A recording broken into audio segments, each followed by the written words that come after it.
Hello there, you're watching Leadership TV News. I am Cynthia Onado. Here are the news headlines. Uganda arrests 7 over fake gold deal with ex-Nigerian lawmaker. 5 parties set for Kogi constituency by-election. Air Canada flight attendants give 72-hour strike notice of a pay dispute. Igbo man serves as Taraba Assembly member for Unguruje constituency. And on entertainment, Davido honors late Sound Sultan in 10 Kilo music. Now we'll take the news in detail. 7 people have been arrested in Uganda for allegedly defrauding former Nigerian lawmaker and businessman Mark Miller of $70,000 in a bogus gold transaction. The State House Anti-Corruption Unit, working with the Criminal Investigations Directorate, says the suspects lured Miller into believing they could supply him with 7 kilograms of gold through 2 companies, Legacy Refinery Limited and Emerald Agency Limited. Senior officer Bamwine Muhorozi told journalists that investigations revealed the companies had no gold to sell. Those in custody include 4 Congolese nationals and 3 Ugandans accused of posing as gold sellers, clearing agents, company representatives, and a secretary. Bamwine said Miller's swift report to authorities led to a controlled meeting where the suspects were caught before they could demand more money. A search of the rented premises in Kampala uncovered about 150 kilograms of fake gold bars and imitation nuggets, allegedly used to target multiple victims. The suspects are expected to face charges in court in the coming days. Authorities are urging investors to verify business claims and report suspicious activities to avoid being victims of such scams. In other news, the Independent National Electoral Commission, INEC, has said 5 political parties will contest the August 16th by-election for the Dekina Okura State constituency in Kogi State.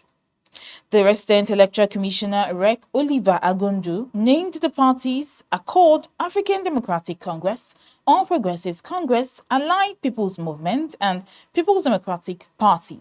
The election follows the death of the constituency's former representative and deputy speaker of the Kogi State House of Assembly, Honorable Enema Paul, in December last year. His seat was subsequently declared vacant. Agundu, represented by INEC Education Officer Haruna Haliru, said preparations for the poll were complete. All non-sensitive materials have been deployed, while sensitive materials are expected between Wednesday and Thursday. Training for supervisory, presiding, and assistant presiding officers has also been concluded. The Commission has met with the Interagency Consultative Committee on Election Security to ensure safety during and after the polls. And now more than 10,000 Air Canada cabin crew have given the airline a 72-hour deadline to reach a payment agreement or face a strike. The Canadian Union of Public Employees issued the ultimatum on Wednesday, just hours after the airline sought federal government intervention. Reuters said the strike could begin at 1 a.m. Eastern Time on Saturday. Earlier this month, 99.7% of the union's members voted in favor of strike action. The airline warned of possible flight disruptions and declared a deadlock in talks on Tuesday after the union rejected its proposal for binding arbitration. Air Canada says it offered a 38% increase in total compensation over 4 years, including a 25% raise in the first year. However, the union argues that the offer falls short of inflation, market value, and even minimum wage, while failing to address unpaid hours for duties such as boarding and waiting between flights. Most airlines pay cabin crew only for time spent in the air, but North American flight attendants are pressing for pay to cover all hours worked. The airline also issued a lockout notice on Wednesday, set to take effect 32 minutes after any strike begins. And back to the shores of Nigeria. In a rare display of inclusivity in Nigerian politics, Honorable Nelson Chukwu Cyprian Len, an Igbo man, currently represents Ngoreje constituency in the Taraba State House of Assembly. Len, who also chairs the House Committee on Information, Culture and Tourism, is the son of an Igbo father and a Taraba-born mother. Born and raised in the state, he speaks Fulfulde, Mambila, Hausa, and Igbo. Polyglot and content producer Adedeji Odulesi shared his story on Wednesday. Odulesi described Len as deeply loved by his constituents and noted that the lawmaker recently marked 2 years in office with a record of major projects and strategic appointments for his people. According to Odulesi, Ngoroje voters prioritize competence over ethnicity, and Len has so far met their expectations. He praised the constituency's political tolerance, ending with the message, "Long live the Federal Republic of Nigeria."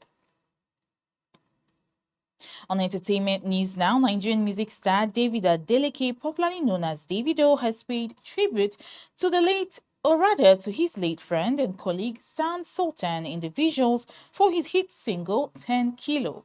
Directed by director Pink, the video features plus-size models dancing before a banner with Sultan's image, a clear reference to Sultan's 2011 hit Orobo, which celebrated plus-size women and championed body positivity.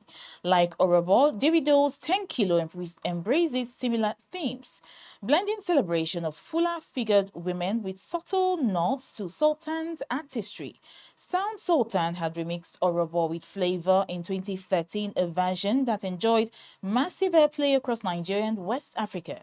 Sultan, a celebrated singer, songwriter, and producer, died from cancer in July 2021, leaving a legacy that continues to inspire the Nigerian music industry. That's all the news we have for you on Leadership TV. For more of our news stories, you can log on to our website, www.leadership.ng. Thanks for watching.